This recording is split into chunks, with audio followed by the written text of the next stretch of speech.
Ho'p, assalomu alaykum. Shu darsimizda xodimlar bilan ishlash, employment jarayonlarini ko'rib chiqamiz. Keling, buning uchun bizga kerakli modullar asosan davomat yuqoriga chiqarib qo'yamiz va bizda xodimlar hisoblanadi. Xodimlar moduliga kirganimizda bizda filiallarga tegishli va har bir departamentga tegishli bo'lgan xodimlarni ko'rishimiz mumkin bo'ladi. Istasak biz yangi xodim qo'shishimiz mumkin bo'ladi. Keling, yangi xodim qo'shib ko'ramiz.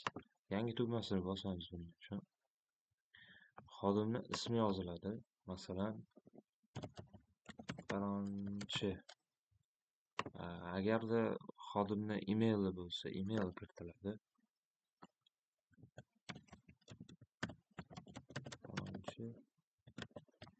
gmail.com. Hop, telefon raqami, ish telefon raqami va kim? Masalan, worker. Bosdik va biz qaysi bo'limda ishlashini belgilaymiz. Hop, ishlab chiqarish bo'limida bizda xodim sifatida ishlaydi va bu insonga menejer sifatida biz ishlab chiqarish bo'limi boshlig'ini belgilasak bo'ladi. Va shunga o'xshab boshqa ma'lumotlar kiritiladi. Ya'ni dushanba qaysi vaqtda ishlaydi, dushanba ofisdami, uydami, dam olish kunlari o'sha qismlar belgilanadi. Rezyumelar bor, ya'ni xodimning rezyumesini qo'shiladi bu qismda. Undan tashqari ko'nikmalari, sertifikatlari kiritiladi.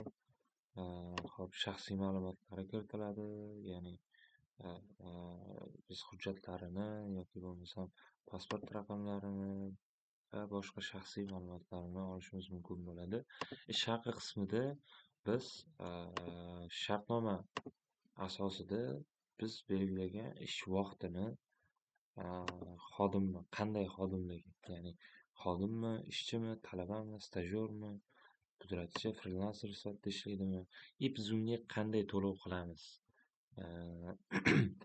oyma-oy fiks to'lovmi, shunga o'xshagan boshqa to'lovlar, ish vaqtlari kiritib chiqiladi. Hop, ish vaqtiga tuzatish, kiritishlar bu qismda asosan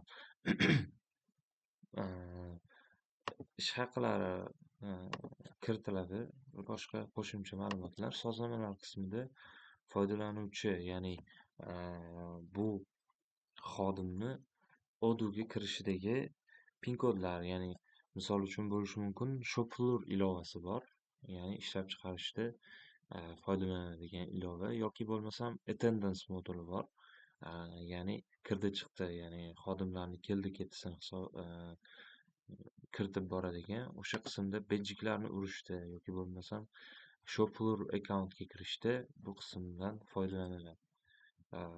Hop, bizda falonchi kiritildi, mana ko'rishimiz mumkin bo'ladi. Biz istasak shu buttonni bosib o'sha odamga vazifa berishimiz mumkin bo'ladi.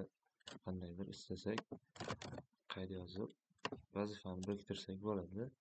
Undan tashqari, hop, bo'limlar bo'yicha biz xodimlarni ko'rishimiz mumkin bo'ladi.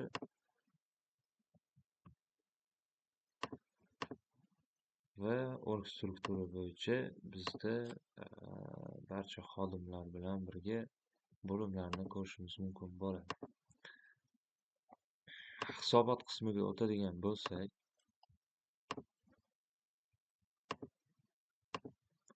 bizda sertifikatlar soni, ko'nikmalar, bizda ya'ni qaysi ko'nikma bo'yicha kim necha foiz darajaga egaligi va boshqa ma'lumotlarni ko'rib turish imkoniga egamiz. Keling, davomatlar moduliga kirib ko'ramiz. Davomatlar moduliga kirib ko'radigan bo'lsak, bizda barcha xodimlarni keldi ketdisi ko'rsatib turiladi.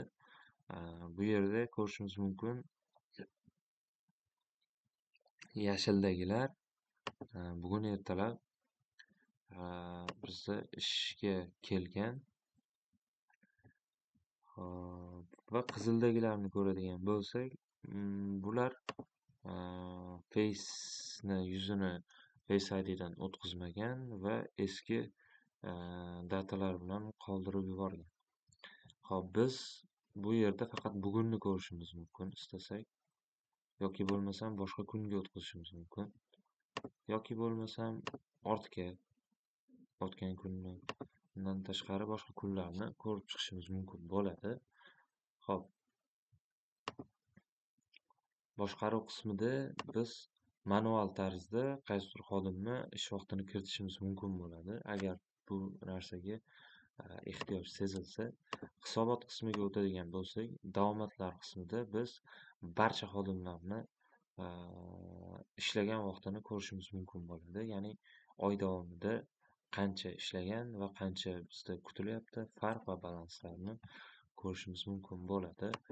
Hop, undan tashqari bo'sh vaqt hisob-kitobini ko'radigan bo'lsak, bizda dam olish kunlari, qaysi xodim qancha vaqt dam olgani va boshqa ma'lumotlar ko'rsatib turiladi.